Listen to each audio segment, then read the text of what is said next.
Salut tout le monde.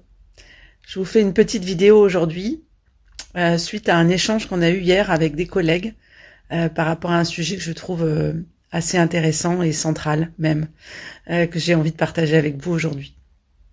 Je vous parle souvent de l'importance de vous écouter, de s'écouter dans nos émotions, dans nos envies, dans nos besoins, et de pas avancer comme un pilote automatique, tête baissée, sans se poser la question de savoir si les choses qu'on accomplit, qu'on fait, sont conformes à nos besoins, nos envies, nos désirs, nos valeurs, et de s'interroger toujours sur effectivement est-ce que je vais là dans un endroit qui est vraiment celui dans lequel j'ai envie d'aller, dans lequel j'ai envie de me déployer. Est-ce qu'à un moment donné, j'ose dire non à quelque chose qui me déplaît, et l'importance effectivement d'écouter ce qui se passe en nous, ce qui se ressent aussi vraiment à un niveau physique, et ça c'est des choses dont on parle souvent en séance de coaching avec mes coachés. C'est comment ça te fait te sentir, de parler de ça, d'évoquer ça, d'imaginer ça, et de revenir aux sensations. Et puis d'un autre côté, j'ai aussi partagé également à de nombreuses reprises avec vous l'importance par moment finalement de ne pas toujours s'écouter et de se mettre un petit coup de pied aux fesses, parce que si on s'écoute, ça peut revenir à rester au fond du lit, à scroller sur les réseaux sociaux et à pas se mettre en action.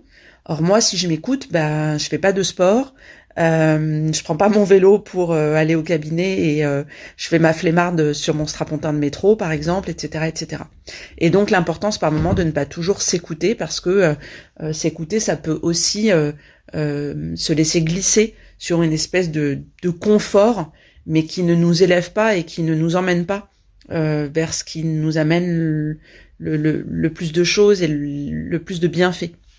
Et du coup, on avait cette discussion avec des collègues hier sur effectivement comment trouver le juste milieu entre s'écouter et par moments la nécessité de se faire aussi un petit peu violence.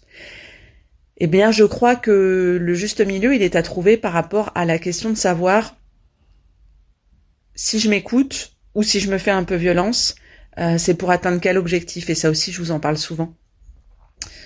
Si je vais juste au sport pour aller au sport, pour cocher une case, ça n'a pas grand intérêt. Si je me raccroche à mon objectif de mettre toutes les chances de mon côté pour vieillir en bonne santé, pour garder un corps tonique, pour prévenir les maladies, etc., etc., je sais pourquoi je le fais et je sais pourquoi je me mets un coup de pied aux fesses. Donc l'idée, c'est de revenir vraiment toujours au pourquoi, en fait. Pourquoi on fait les choses, pourquoi on accomplit cette action, quel est l'objectif qu'on poursuit, et est-ce qu'en poursuivant cet objectif, c'est quelque chose qui sert notre bien-être, notre développement personnel, nos valeurs, ce qui nous tient à cœur, nos engagements aussi vis-à-vis des autres ou pas. Et je vais vous donner un autre exemple, un peu bateau, mais voilà. Je suis non pas maniaque, parce que je trouve le terme un peu fort, mais en tout cas, on va dire un peu rigoureuse et un peu regardante sur le ménage chez moi. En tout cas, j'ai parfois un peu du mal à lâcher là-dessus. Et le week-end dernier, j'étais vraiment fatiguée, j'avais la flemme, j'avais pas envie, etc., etc. Et je me suis fait violence à l'idée de ne pas faire le ménage exceptionnellement ce week-end-là. Normalement, je fais le ménage tous les week-ends. Et j'ai accepté de lâcher du coup sur l'idée que la maison serait un peu un peu moins propre que d'habitude, il y aurait un peu plus de poussière sur les meubles et par terre, etc., etc. Et ça, typiquement, si je m'écoute sans me mettre un coup de pied aux fesses, il va pas y avoir de grandes conséquences sur mon développement personnel, la réalisation de mes objectifs, mes valeurs, etc., etc., parce que c'est juste une histoire un peu de, pas de toc, mais en tout cas d'habitude et de conformité, de perfectionnisme, etc., etc.